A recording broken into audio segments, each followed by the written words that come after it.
Welcome back to my channel. Today's video is all about setting up your Procreate file to start creating what you want. I thought such a video could be interesting because there are some adjustments and tricks to have your canvas ready for your workflow. And having all this information included in a video could be useful, but you'll let me know if I'm right at the end of this video. For those of you who still don't know me, I'm Silvia and I'm a freelance artist and children's books illustrator based in Italy. I work mainly in the publishing world, but I also maintain a little online shop and offer private commissions for events, big celebrations, birthday, and such. And of course, I like creating this kind of videos for this channel. In the description below, you can find all my contacts and where to find me on the internet, but here I like to share bits of my life as an illustrator, work in progress, tutorials, and insights of the illustration world.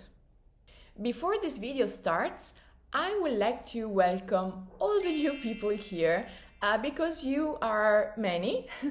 In fact, in the last month, I saw an unexpected increase of reach for my last video and one of the latest shorts that I uploaded. Totally unexpected. So thank you for the trust, and I hope you'll find this little channel useful and interesting.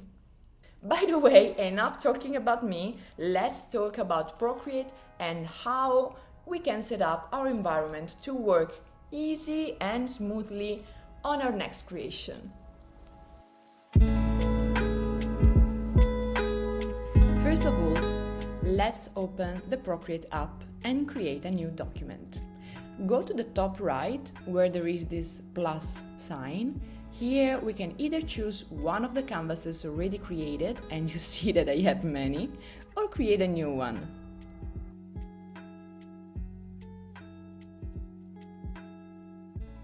Let's create a new document. Click here and the screen will appear where we can choose the dimensions in different units of measurement: millimeters, centimeters, inches, and pixels. I always use pixels and go to convert from centimeters on Google. Many sites allow you to do this conversion easily, where you also need to enter the resolution in dpi. So for example, if I want to create a document with dimensions of an A4 and 300 dpi, I enter the centimeters of this format, 21 and 29.7 centimeters.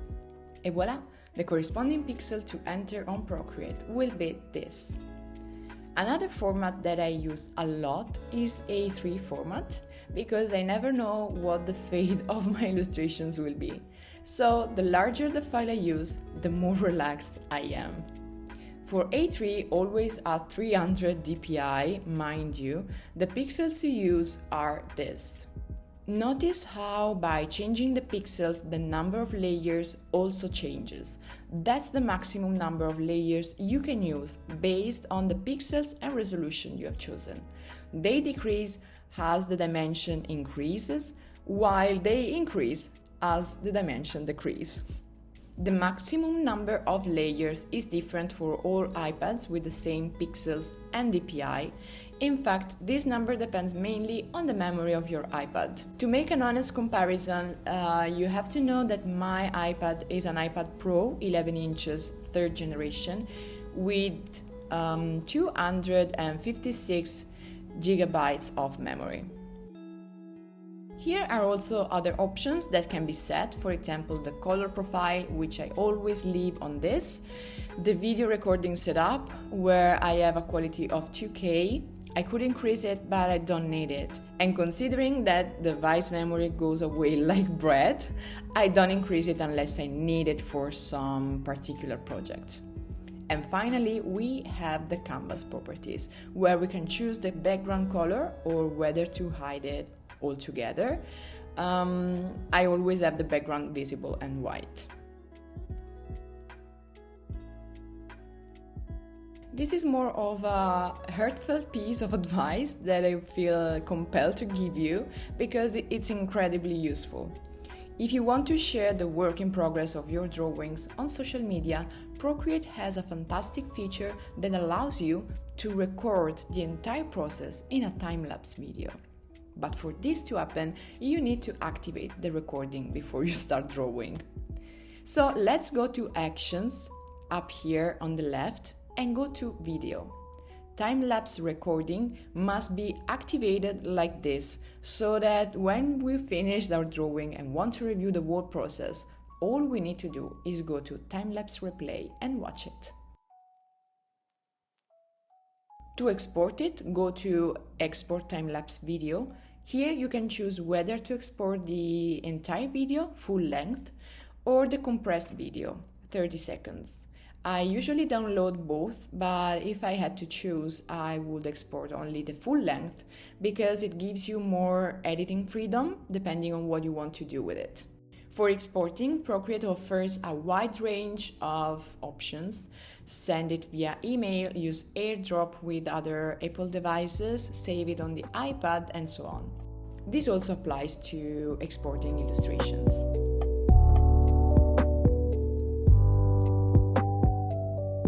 If you need straight lines, or you're working with a particular perspective, or you need a certain symmetry, there are the drawing guides.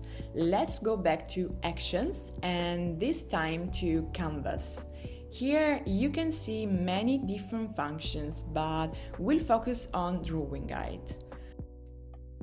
Once enabled, go to Edit Drawing Guide. Here you can change the color of the grid, the opacity, the thickness, and the size of the squares according to your needs.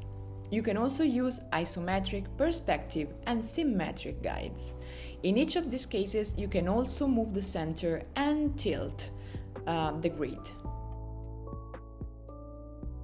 There are many options here, especially for symmetries, but these are things we won't see in this video. If you are interested, let me know and I'll prepare a more detailed video on Procreate related topics. Once we've chosen the guidelines you need, go to the layer you need to work on, select it, and then choose Drawing Assist. Now, when you draw on this layer, your strokes will automatically follow the guidelines, even if you make them invisible. Just like that. I found this feature super useful and it saves a lot of time and mental health.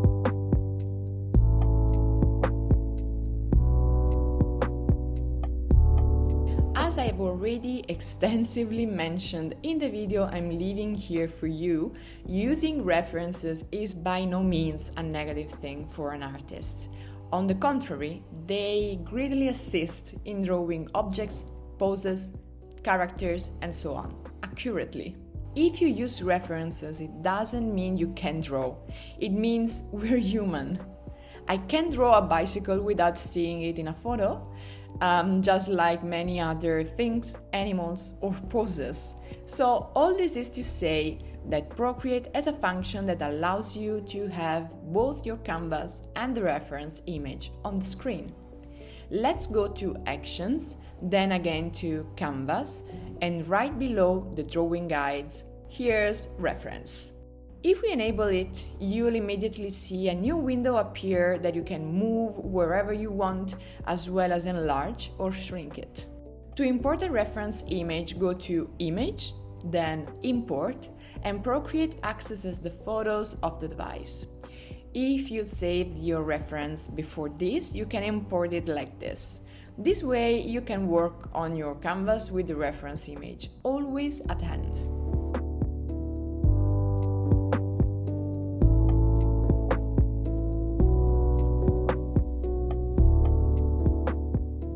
A little trick that can speed up your process in Procreate is definitely to create a folder with your favorite brushes, the ones you always use, you know.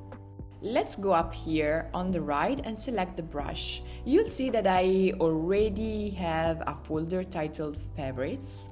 If we scroll down the list here on the left, you'll see a plus. if we selected, a folder will be automatically created, which we will call, for example, My Brushes. Now this folder is empty, but you just need to move a brush from another folder to fill it. Easy. You can either move a brush directly like this, and this way it stays in the My Brushes folder and disappears from the original one, or you can duplicate the brush and move the duplicate this way.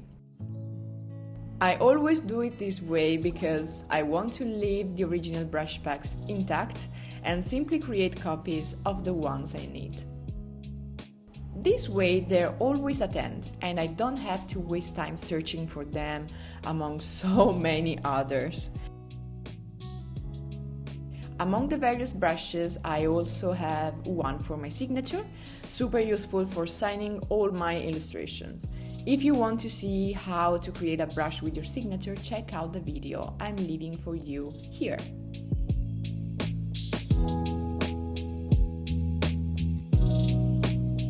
This step depends a lot on what you have in mind to create, but knowing how to build a color palette in Procreate is very useful because there are some really interesting functions. First of all, when we select the color icon, up here on the right, we see the color display. I always switch back and forth between the wheel and the classic depending on what I need.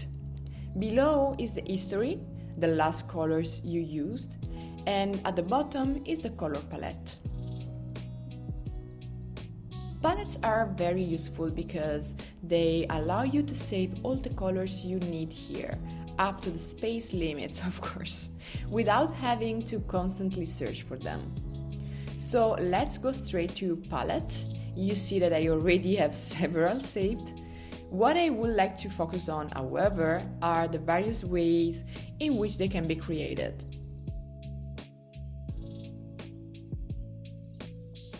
Let's go to the plus at the top right and see that 4 options come out. Let's start with the first one.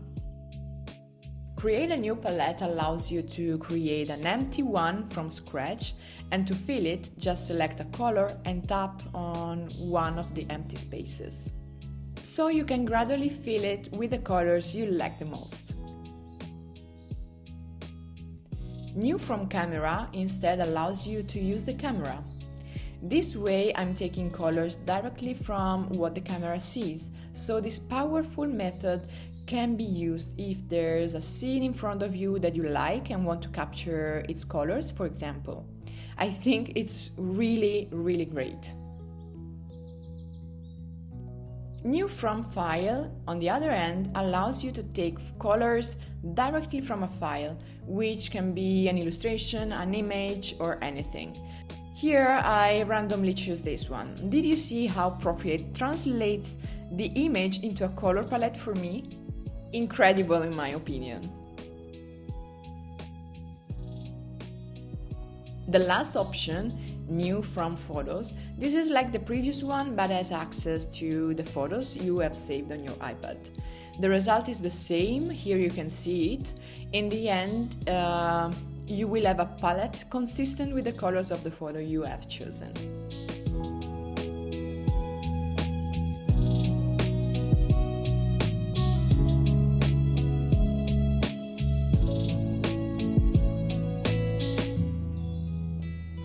That's it, my lovelies. This is everything I had to say about setting up your canvas and functions on Procreate. I hope I didn't miss anything, but it's also true that the setup of the environment is pretty personal and can change from artist to artist. So keep in mind that this is my personal way to work on Procreate, and you may need something more or something less. I wanted this video to be an example of what you can set up, and I really hope this can be useful for you. As usual, let me repeat because yes, if you have questions or doubts, don't hesitate to leave me a comment down below. I'll be very happy to answer you. And here we are again. If you like this video, leave a thumb up or consider subscribing to this channel because, as usual, it's free. and this will help me a lot creating this kind of videos here on YouTube. Thank you as always for being here and to make it until the end of this video. Stay safe, have fun, and drink your water.